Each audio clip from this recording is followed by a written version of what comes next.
So here's the shock absorber doing its job during the spin cycle. You can see all that motion. Without that, it sounds really, really terrible. And that pin down at the bottom, let me get to where I can point to it. That pin is what makes it a little bit difficult to change. It's not really that hard, just the way they show you to do it online, I thought was really hard. It's much easier if you take the back off first. So here's the old shock absorber that I took out, and you can see that these seals here, or whatever they are, these are what offer resistance and keep air in there. There's no resistance at all. That's why this whole thing was walking around, it was banging around. So again, easy fix. Once you get this out, which is the pins that fit into all of these, there's four pins, and you see the little trick there is that tab.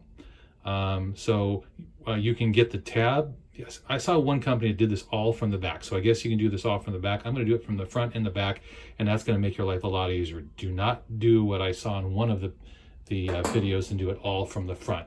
That will make your life very difficult. You waste a lot of time. I couldn't do it. So obviously to get under here, you're going to take off these two nuts, or no, I guess bolts right here. They're 1/4 inch. You can tell I've done this enough times that I actually have it written down on there because I don't want to waste my time. Anyway.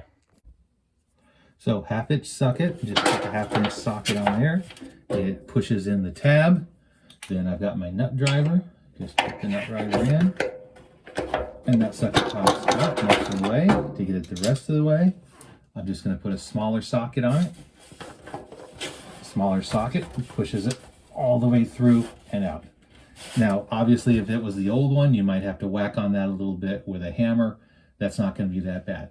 Now, I am not going to take the time to take all of them out, so let me show you some of the other ones real quickly.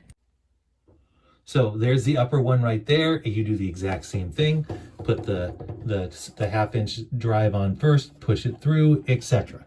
It's very, very straightforward. Just as anything else, you're working in close quarters, so you may have to move other things to get to it, but you can deal with that. Now comes the part that saved me a lot of time. But what you're going to do is you're going to turn off the water, undo the hoses, drain the hoses.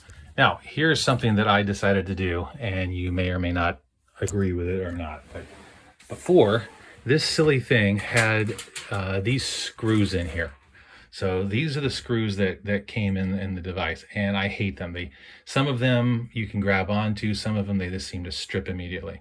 So what I did is I went to Home Depot and I bought these. Okay, these are, here's the package. It's number 10 times 1/2 inch sheet metal screws.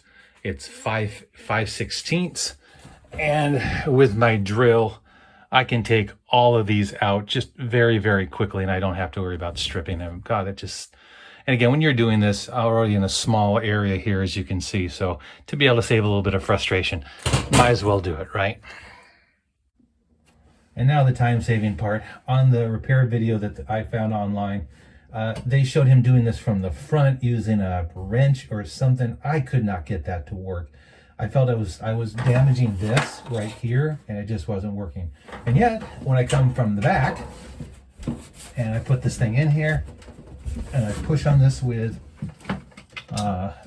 a sock or something so that I'm not damaging the outside. There you go. It's in. Life is good. It's just like when you're working on a car and you actually find out that it's easier to get the thing, you can get a part off by taking out extra parts, okay? And seriously, I know it takes a couple of minutes to take off the back side, but it will save you in 45 minutes of frustration trying to do that from the front. And all of them work, again, exactly the same. Trying to remember because it's been a while, but this one I think on top, I'm on the other side. I think that one was really easy. This one on the bottom, yes, I had to take this piece off, this big white thing. I'm not sure what it is, but you've got it unplugged. It just unscrews. You push that thing in, you screw it back in. Don't waste your time trying to do this from the front. It's just not going to be worth it.